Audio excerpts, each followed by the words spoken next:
Hey, you guys.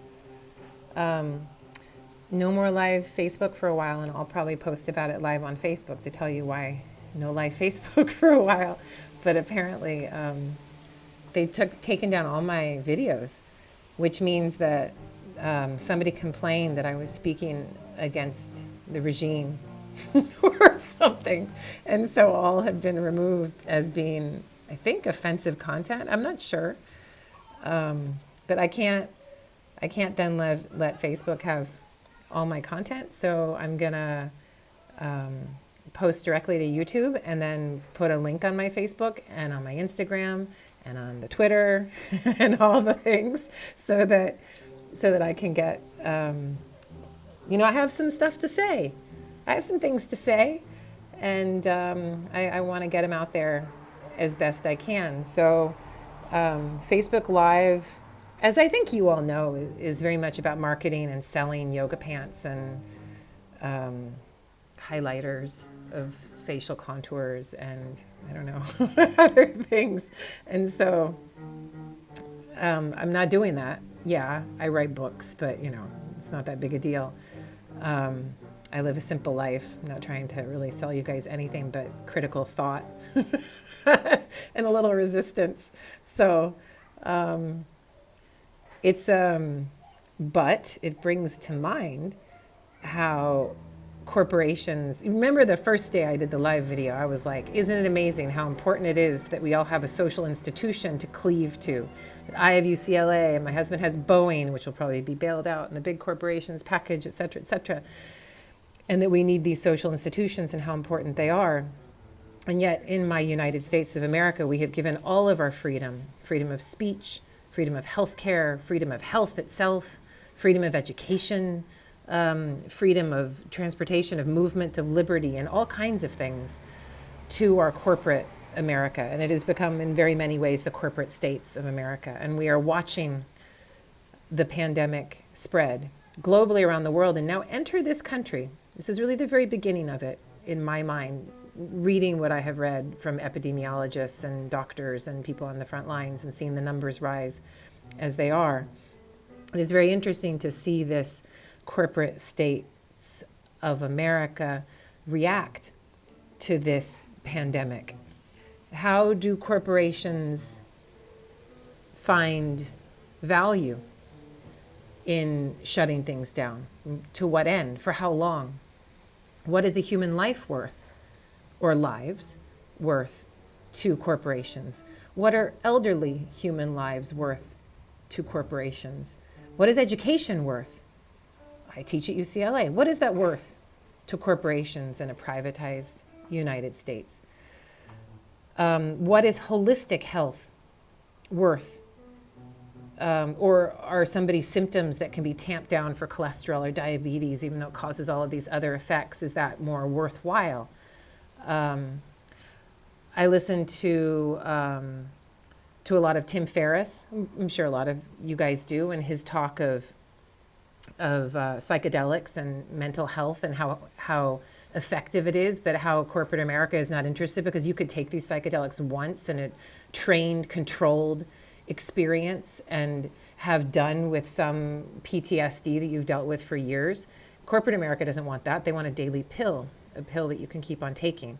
Now, I sound to myself as I'm going on and on as a bit of a conspiracy nut, because these are the kinds of things that Noam Chomsky talks about. This is crazy neo-Marxist BS. This is over the top, right? Or is it? Or is it? And I think that this moment of pandemic has exposed to many of us, depending on the state that you live in, country you live in, what the values of that place are and what your worth to that country, corporation, system, institution is. And so with that in mind, check me out on all the social media. I still have things to say, and now that I've kind of moved some of the email to the side, just knock on wood, I shouldn't say that too loud, as chair of my department, I am now able to think a little more clearly about the class that I have going this spring quarter about authoritarianism in ancient Egypt and what it can teach us about authoritarianism today through the lens of ideology and religion.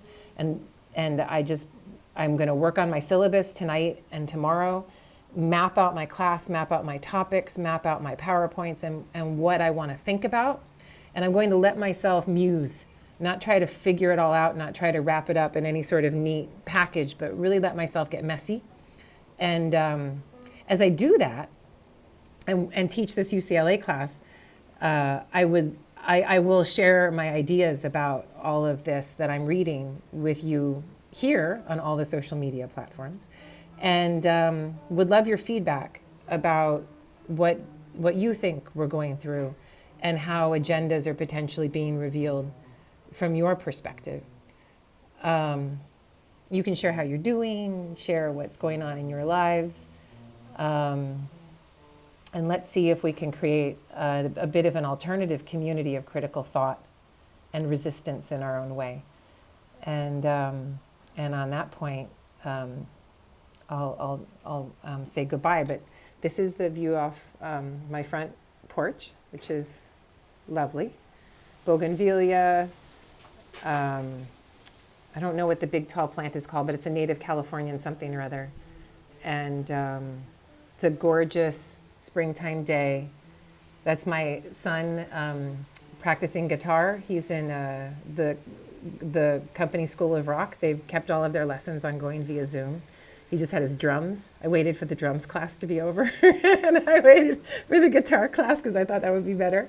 I know many of you met Julian on the live Facebook feed earlier today, which was a lot of fun, certainly for him because he's so ready to be famous. And you guys stay safe out there. Wear masks when you go outside. I've now decided that we all need to do this. Ever since I read that the cruise ship that was vacating 17 days ago still shows traces of that virus, significant traces. I need everyone to be wearing masks out there. I don't care. My husband's going out with a scarf on his face. I don't care, but I need you to put something on your faces. So please do that for me.